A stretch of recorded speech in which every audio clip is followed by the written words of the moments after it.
कृष्ण शरणं मम श्री कृष्ण शरणं मम श्री कृष्ण शरणं मम श्री कृष्ण शरणं मम श्री कृष्ण शरणं मम श्री कृष्ण शरणं मम श्री कृष्ण शरणं मम श्री कृष्ण शरणं मम श्री कृष्ण शरणं मम श्री कृष्ण शरणं मम श्री कृष्ण शरणं मम श्री कृष्ण शरणं मम श्री कृष्ण शरणं मम श्री कृष्ण शरणं मम श्री कृष्ण शरणं मम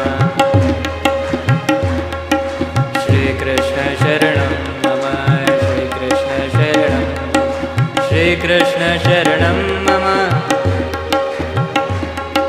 श्री कृष्ण शरणं मम श्री कृष्ण शरणं मम श्री कृष्ण शरणं मम